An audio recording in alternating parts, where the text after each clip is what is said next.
Bueno, recapitulamos el asesinato el 1 de febrero de Mariana de Jesús Granja, de 68 años de edad, a manos de Adrián Guzmán, de 19, venezolano, en Quito. 5 disparos, 2 en la cabeza, 1 en el cuello y 2 en las piernas. A raíz de eso, bueno, han surgido las declaraciones de la ministra de Gobierno, María Paula Romo, y el presidente Lenín Moreno acerca de la necesidad de reformar la ley de movilidad humana con el objetivo de, según ellos, mejorar la seguridad ciudadana en el país, cosa que, bueno, ha sido criticada por varios asambleístas, entre ellos Juan Fernando Flores, que está con nosotros, pero también Fernando Flores, que es el presidente de la Comisión de Soberanía y que hace 2 días, hace unos 2 o 3 días, diputado dijo que el proyecto de reforma de ley de movilidad no incluía los cambios en el tema de deportación y expulsión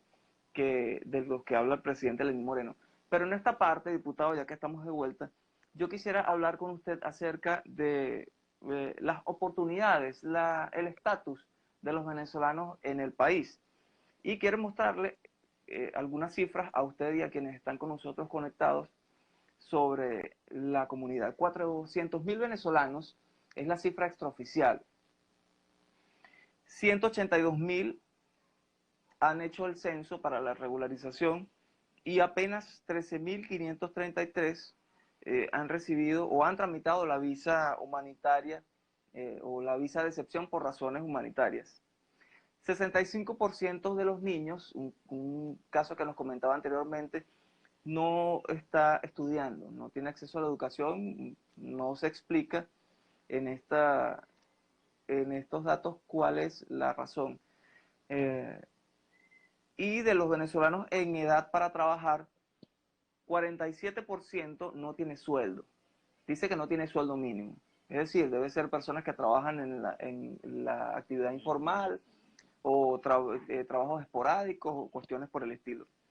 23% dice que sí tiene un salario mínimo y el 30% de los venezolanos tienen un trabajo pero no tienen un salario básico. Eso completa un 77% de personas que no tienen acceso por lo menos a un sueldo mínimo dentro del país. 77% de los venezolanos. Estas son cifras, esto fue un foro que hubo hace unos días, hace unas semanas acá en Ecuador, y que también dice que el 11% de los venezolanos es el que tiene contrato laboral formal y el 89% trabaja sin contrato.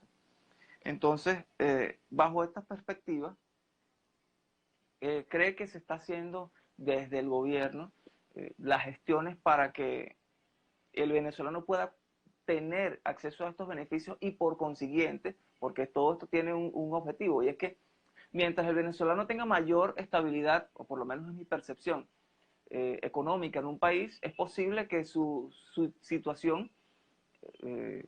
situación migratoria sea mucho mejor. Es decir, un venezolano que tenga acceso a su sueldo mínimo y tenga acceso a sus prestaciones y cumpla el horario que tenga que cumplir en su jornada laboral y sus hijos tengan una buena educación o acceso a la salud, creo que eso mejoraría el estatus migratorio de los venezolanos. No sé qué me dice usted y qué pudiera agregar acerca de las gestiones del gobierno sobre estos temas. A ver, el gobierno de Lenín Moreno a partir del mes de julio del año pasado decidió tomar una medida general hacia la comunidad venezolana y no medidas que considerábamos paños de agua caliente en función de que atendían las realidades en función de la coyuntura que se generaba. Esto es algo importante porque cuando se generó la idea del censo que se está ejecutando y que tiene hasta el 31 de marzo de este año como fecha final, fue justamente para dejar de hacer políticas en función de coyunturas, sino pasar a hacer políticas generales hacia la comunidad venezolana. ¿Cuál es el problema de la diáspora venezolana específicamente acá en el Ecuador? A diferencia de la diáspora en Colombia, en Perú, en Chile o en Argentina. La diáspora en Ecuador específicamente no se asentó directamente en la capital como lo ha venido manejando en otros países. En otros países, la mayor comunidad de venezolanos se encuentra en Bogotá, en Lima, en Buenos Aires y en Santiago de Chile.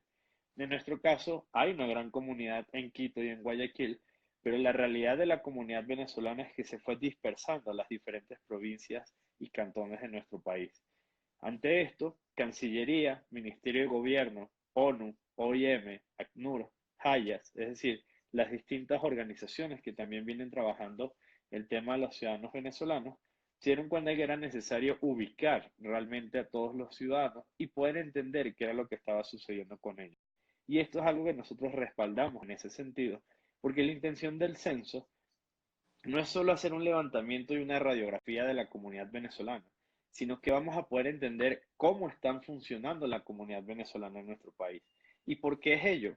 Porque hasta antes de julio, cuando se toma la decisión del decreto 826, no existía ningún requisito para que los venezolanos ingresen a nuestro país, lo cual fue positivo hacia la comunidad venezolana que estaba migrando, porque no había ninguna negativa para que pueda ingresar, pero que al no tener ningún control, se generó el grave problema de que hoy el país no sabe cuántos venezolanos hay, el país no sabe cuántos tienen pasaporte, carta andina, o inclusive cuántos ni siquiera tienen un documento venezolano que confirme que esa es sus nombres, sus datos y de que la información que nos da al país realmente es.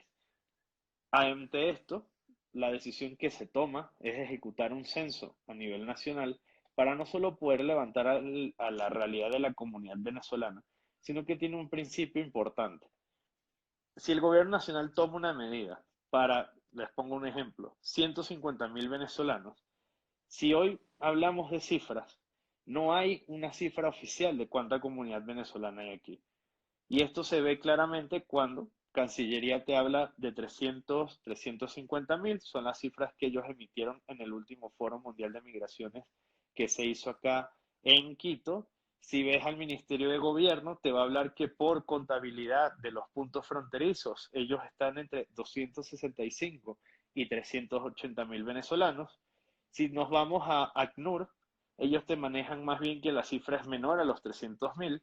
Si nos vamos a la información que da Migración Colombia, Migración Perú y el cruce que se ejecuta, tenemos que son más de 350.000 y así sucesivamente. Es decir, hoy nadie tiene la certeza de cuántos venezolanos realmente hay en el país.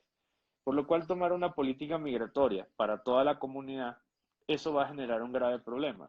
Porque si generamos una política única, por ejemplo, para regularizar a todos los venezolanos tengan o no tengan pasaporte, regularizar a todos los que tengan carta andina, y se contabiliza que se van a emitir solo cierto número de regulaciones, y a la hora de hacerlo son menos las regulaciones que se emiten versus la cantidad de venezolanos que tenemos, vamos a terminar perjudicando y en vez de haber ayudado a la comunidad, terminamos haciéndole un daño. Entonces, esta política del censo, que tiene hasta el 31 de marzo como fecha tope, es importante que todo venezolano en Ecuador, tenga visa o no, esté regular o no, se cense, porque ese censo va a permitir realmente tomar medidas claras para la comunidad venezolana, poder entender cuál es su realidad, entender que si el 70% no tiene hoy un salario, pasa porque entonces el 70% de la comunidad no está regularizada, por lo cual está cayendo en el subempleo, posiblemente en casos de explotación laboral, y que eso siempre va a abrir las puertas a los malos caminos para poder sobrevivir en un país. ¿Cuáles son esos malos caminos? Prostitución, tráfico de personas, tráfico de influencias. Podemos tener gente que está siendo explotada laboralmente. Y si eso no se ataca desde una política pública y no desde una politiquería migratoria, vamos a terminar haciéndole un daño a una comunidad que ya de por sí es vulnerable. Y el mayor ejemplo de esto creo que se vio en la acción que ejecutó el Ministerio de Gobierno en la provincia de Imbabura, donde en las minas de Buenos Aires, que son unas minas que se estaban haciendo de manera ilegal, el 80% de los que estaban trabajando allí eran venezolanos ilegales, que estaban siendo explotados laboralmente, no se les estaba dando sus garantías de derechos laborales y que sencillamente la comunidad que generó este problema se aprovechó de la necesidad del venezolano para que eso ocurra. Entonces, ¿que hay que solucionar esto de inmediato? Sí. ¿Que las medidas van a ser inmediatas? Lamentablemente no es tan fácil, porque la migración sigue llegando por las fronteras de manera ilegal. Son 27 pasos ilegales que existen entre Colombia y Ecuador y 17 pasos ilegales que existen entre Perú y Ecuador, que están permitiendo que la comunidad venezolana siga ingresando al país de manera más graneada por caminos que no son seguros, que al no tener una política que siga de resolver ese ámbito, más los que están aquí, tenemos un grave problema hacia la comunidad, que el día de hoy no hay una respuesta clara o una respuesta que se pueda ajustar a qué es la solución.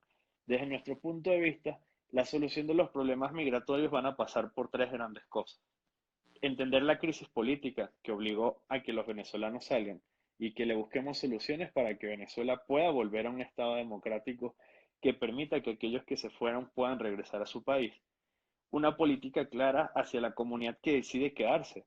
Aquí muchos hablamos de qué vamos a hacer con los que llegan y qué va a ocurrir el día que Venezuela cambie, que esperamos que sea más pronto que tarde, y aquellos venezolanos que ya hicieron vidas y raíces decían no irse. Yo tengo muchos compañeros venezolanos que están acá, que sus hijos ya son ecuatorianos porque nacieron aquí. ¿Qué vamos a hacer como política país para ellos? Si estamos hablando de ecuatorianos que son connacionales nuestros y padres que en cualquier momento podrían acogerse, nacionalizarse como ecuatorianos. Entonces, es un ámbito muy amplio para decir que hay una solución única y que lamentablemente en lo que queda del gobierno de Lenín Moreno, veo que sea muy difícil que realmente se pueda solventar. Solo son 450 días los que quedan antes de que este país cambie de gobierno, por lo cual no va a ser inmediato los cambios que se van a lograr, pero que esperamos al menos que dejen de tomarse malas políticas y malas prácticas en ámbito internacional y migratorio para seguir vulnerando a los venezolanos que se encuentran aquí. Y perdón lo extenso de la respuesta. No se preocupe, diputado. Fíjese, con respecto a su labor dentro de la comisión, bueno, por América Latina, usted es asambleísta por América Latina, el Caribe y África, y me decía que trabajaba por los derechos de los ecuatorianos en el exterior para estas reformas, ¿no?, que se están haciendo en la ley de movilidad humana. Pero ¿hay alguna reflexión, alguna propuesta que se le haya hecho a la comisión que está en la reforma de la ley de movilidad para garantizar los derechos de la comunidad de los extranjeros que están en el Ecuador, pero específicamente de los venezolanos? Obviamente los venezolanos entraríamos dentro de toda la comunidad de extranjeros a los que les rige la ley de movilidad humana. En este caso, dentro de la ley de movilidad humana, no se puede especificar directamente una nacionalidad, porque pues, sería justamente actuar en función de una coyuntura. Pero lo que nosotros sí estamos incorporando, que eso sí responde a la realidad de lo que estamos viviendo, es que no existía dentro de nuestra ley un capítulo específico para crisis de movilizaciones masivas de ciudadanos dentro de la región. ¿Y por qué decimos esto? Porque si bien hoy lo que está ocurriendo con Venezuela es un hecho político, no libra que cualquier país de la región pueda caer justamente en ese mismo sentido. Por lo cual nosotros consideramos importante que en las reformas de la Ley de Movilidad Humana se incorpore un capítulo que hoy tome la situación de Venezuela como ejemplo, para que pensemos en futuro en cómo Ecuador va a poder atender estas crisis humanitarias en sentido migratorio. Pero además de ello, hemos incorporado elementos de cómo garantizar que la vulnerabilidad sea algo que se respete en el sentido de que mientras organismos internacionales no terminen de decretar la vulnerabilidad de los ciudadanos venezolanos, por ejemplo, según los convenios internacionales que nosotros hemos firmado como país, ha sido difícil poder avanzar en la aplicación de otros elementos que podrían ayudar, por lo cual nosotros estamos tratando de trascender esos acuerdos en el sentido de buscar que dentro de nuestra propia ley ya se incorporen elementos que permitan regularizar de manera inmediata a los ciudadanos extranjeros en caso de vulnerabilidad. Nosotros tenemos un ejemplo que es la comunidad colombiana. Más de 265.000 colombianos viven en nuestro país, los cuales la mayoría ingresaron por un acuerdo que se estableció entre Ecuador y Colombia, producto de lo que eran las guerrillas de las FARC, la persecución que se daba en la frontera. Nosotros debemos buscar hoy caminos y es la intención de la visa humanitaria que se está estableciendo desde Cancillería hacia la comunidad de venezolanos que están acá. Pero mientras discursos como el que emite el gobierno nacional continúen, obviamente mayor temor se genera en la comunidad venezolana. Nosotros hemos encontrado casos de ciudadanos que estaban teniendo temor de acudir, por ejemplo, al censo porque se les dijo que si iban al censo serían detenidos y deportados. Tenemos casos de venezolanos que están preocupados de ir a sus trabajos o llevar a los niños en colegio, porque sencillamente se les alarma con que hay redadas para deportar a los venezolanos. Señores, la deportación como hecho de acción no se está ejecutando en estos momentos en el Ecuador. Y la ministra de Gobierno, María Paula Romo, lo aclaró justamente el día de ayer, que lo que la policía está emitiendo son multas, que eso sí está contemplado dentro de la ley, a las personas que estén trabajando con una visa distinta a la que autoriza el que ellos puedan trabajar, por lo cual son multas que se ejecutan en función de ello y también tendremos que evaluar cómo vamos a resolver estos casos, porque hay venezolanos que al venir acá, huir de su país, no encontraron una solución para poder regularizarse y salieron a la calle a salir adelante para sacar a sus familias no solo aquí, sino también en Venezuela y hoy están multados. Por lo cual, si antes se les hacía imposible regularizarse, creo que con una multa es mucho más claro que se les va a dificultar. Así que ya Claro, sí. tendrá que haber una solución. Porque además esas multas son generalmente de un salario mínimo, ¿no? Que es la Exactamente. mínima multa. 400 Entonces, dólares. estamos hablando de $400 antes de que la visa humanitaria estuviese vigente. La visa más económica era la visa UNASUR. Todavía está vigente esa visa UNASUR, ¿no? La visa UNASUR, dado que Ecuador salió de lo que es UNASUR y estamos reformando la ley de movilidad humana, donde está el capítulo de UNASUR, va a trascender a otro sistema de visa. No es que se elimina, sino que trasciende a otro sistema porque el sistema de visados es un acuerdo unilateral como país, por lo cual vamos a componer distintos procesos. En la nueva ley se van a ver más tipos de visa que permitan realmente a cualquier ciudadano que quiera venir a nuestro país lo pueda hacer de manera segura, regular y confiable, sobre todo para que sus derechos sean garantizados, que es lo que buscamos también con la visa humanitaria. Ahora, a lo que iba con el tema de las visas es que, bueno, siendo esta visa UNASUR la más económica de $250, los venezolanos que no podían pagar esta visa, eh, no la podían pagar porque además las fuentes de trabajo eran pocas. También el tema que usted mencionaba acerca de la explotación laboral, es decir, trabajar más para ganar menos. Ese tipo de cosas son las que generalmente eh, eh, hacen que el venezolano no pueda regularizarse desde el punto de vista económico, porque las visas son muy costosas y el sueldo es muy bajo, además de los servicios que el venezolano tiene que pagar acá, el arriendo, los servicios públicos normales, la alimentación, además de enviar dinero a los familiares en Venezuela. Entonces, estas multas que establecen en estas redadas el gobierno o este departamento de migración no perjudica muchísimo más el proceso de regularización para las personas para que puedan pagar por lo menos esos $50 de la visa humanitaria. Porque Sí, además las personas que son multadas son porque están trabajando sin permiso, pero están trabajando precisamente sin permiso porque vienen porque huyendo no de una tienen cómo crisis regularizar. y porque tampoco tienen cómo regularizarse y porque tienen que generar dinero para no cometer delitos dentro del país. Entonces es como un círculo que parece que no se logra entender a cabalidad.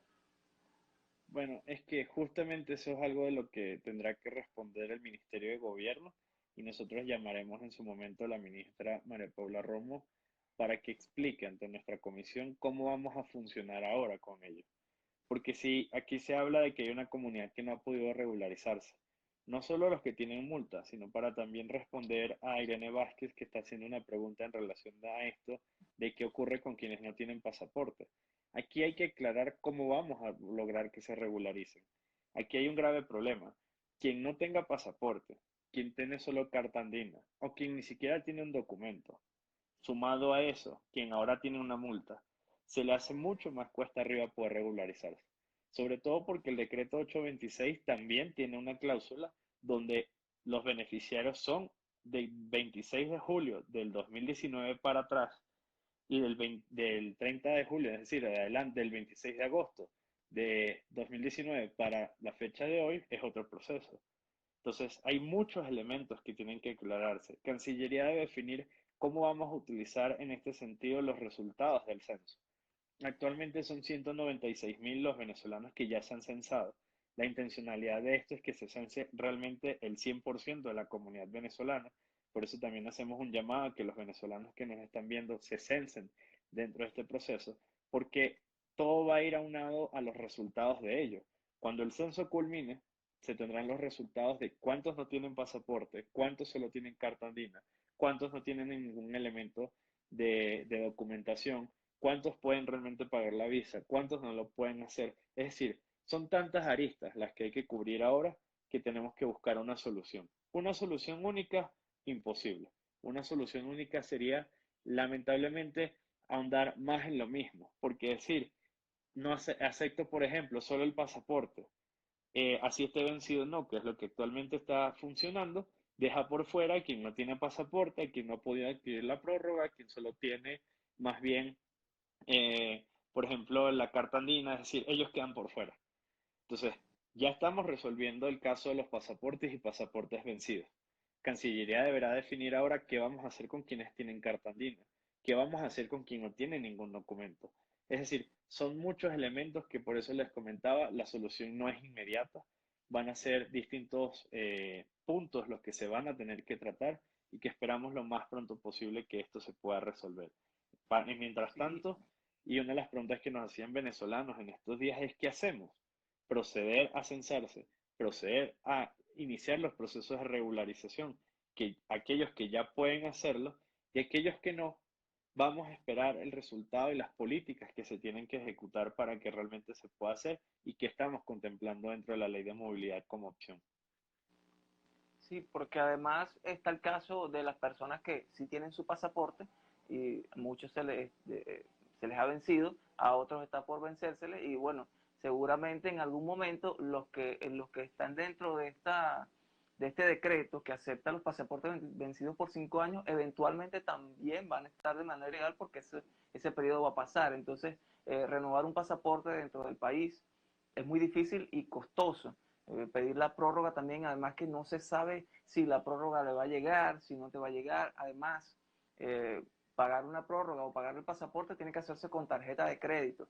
Y ese es otro elemento en que por lo menos yo he escuchado de casos de personas que tienen que pedir una tarjeta de crédito prestada y además tienen que pagarle al dueño de la tarjeta de crédito por lo menos unos 100, $120 por prestarle simplemente su tarjeta de crédito para pagar el servicio, además del monto del pago del servicio que cada vez aumenta más. Ahí yo Entonces, creo sí, que sobre eso que acabas de mencionar, ahí creo que también hay que hacer un llamado real a la comunidad venezolana a solidarizarse con su propia comunidad. Lo que mencionas es solo uno de los muchos ejemplos de cómo venezolanos han aprovechado la viveza de la necesidad para aprovecharse y sacar recursos económicos de esto. Nosotros hemos visto cómo organizaciones ofrecen, por ejemplo, hacer la cita del censo, que es completamente gratuita, pero cobran por hacerlo. Hemos visto cómo organizaciones o personas naturales ofrecen servicios que son completamente gratuitos, pero cobran para ello. Eso no es solidarizarse con su propia comunidad, eso es aprovecharse de su comunidad.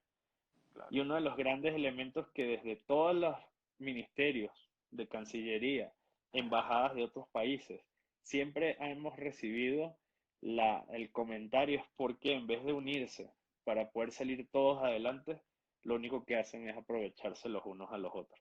Y esa reflexión también hay que darla y mostrarle como una realidad, porque muchos prefieren decir, no, no lo digas, ¿cómo vas a decir eso? Eso es algo que todos saben, pero nadie lo dice. Quizás es políticamente incorrecto decirlo, pero también es necesario hacerlo para que aquellos venezolanos que se están aprovechando de sus hermanos venezolanos en esta crisis dejen de hacerlo y que hagamos un llamado a que aquellos que tienen la necesidad de censarse, que tienen la necesidad de, por ejemplo, adquirir servicios que son gratuitos, dejen de caer en las manos de estas personas que se están aprovechando para que realmente podamos salir juntos en esto. Porque si seguimos aunando a que esto suceda, sencillamente nunca vamos a salir de esto, porque siempre alguien va a buscarle la quinta pata al gato para aprovecharse. Y ya allí comenzamos a generar más burocracia, más procesos, más administración, más largas y largas y largas y largas. Y mientras alguien se siga aprovechando de ello, sencillamente no vamos a encontrar la solución que esperamos a ese punto.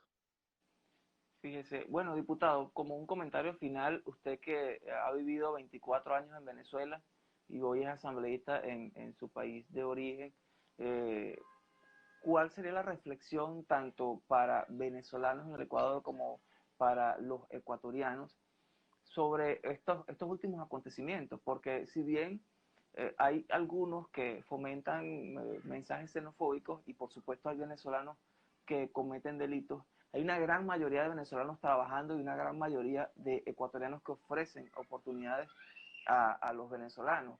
Entonces, ¿cómo, por ejemplo, dar una reflexión que vaya, por ejemplo, en concordancia con este comentario que dice Kenia de Palacios, donde dice, yo le doy gracias al Ecuador porque acogió a mi familia y tengo muchas amistades ecuatorianos, mil gracias. Es decir, a pesar de todos estos problemas, sigue de venezolanos y una gran comunidad de ecuatorianos que están unidos en solidaridad y amistad. Yo creo que el comentario de reflexión final sería que los buenos somos más. Y cuando me refiero a que los buenos somos más, no lo hago en el sentido del eslogan que a veces suena politiquero, lo hago en el sentido desde el lado humano. Si nosotros dejáramos de ver diferencias y dejáramos de ver justamente esas vivezas que la catalogamos de criolla, como para tratar de tapar lo que estamos haciendo, lograríamos realmente cosas más importantes y grandes entre nosotros. Hoy vamos a tener un gran reto como país en los próximos 10 años, que es cómo vamos a hacerle entender a las próximas generaciones que tenemos que dos países convivir en sí mismos. Yo como ecuatoriano aprendí a comer la arepa, aprendí a disfrutar de una yaca, pero también me encanta un jaguar locro, comerme unos yapingachos y poder mezclar las dos culturas. Como ecuatoriano que creció en Venezuela, así como dice Kenia que le da gracias por acoger al Ecuador a su familia, yo también le doy las gracias a Venezuela por habernos acogido a mí y a mi familia durante los años que vivimos allá. Pero las cosas buenas somos las que nos llevamos, porque esos valores y esos principios de lucha, de igualdad, de trabajo, las aprendí allá y acá también los estamos replicando. Así que yo creo que la reflexión final tiene que ser que dejemos de catalogarnos como malos, sino que busquemos los puntos en común que nos unen y busquemos cómo podemos sumarnos, que busquemos cómo ayudar. No hay, a veces uno nos decían a nosotros, pero si ellos ni siquiera votan por ti, es que esto no lo hacemos porque voten o no voten por mí, porque los venezolanos no votan Claro. en las elecciones de los ecuatorianos. Pero aquí hay un elemento muy importante, y es que esa lección de hermandad que al menos nosotros aprendimos de Venezuela, hoy la tenemos que replicar en Ecuador, porque cuando allá llegamos, con muy poco, con una mano adelante y otra atrás, fueron los venezolanos los que le tendieron la mano a los ecuatorianos.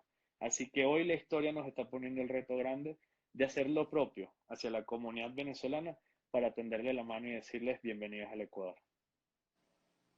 Bien, muchísimas gracias, diputados. Diputado, muy agradecido por estar con nosotros esta noche en Desde Oriente.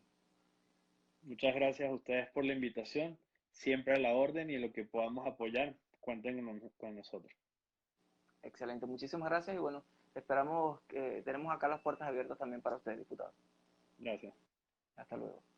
Bien, era el diputado Juan Fernando Flores, asambleísta del Estado ecuatoriano para América Latina, el Caribe y África, conversando con nosotros acerca de la migración venezolana y los temas de xenofobia que en los últimos días se han vuelto, bueno, la noticia del día por el asesinato de esta señora en Quito. Nosotros les agradecemos a todos por haber estado acá en Conexión Live.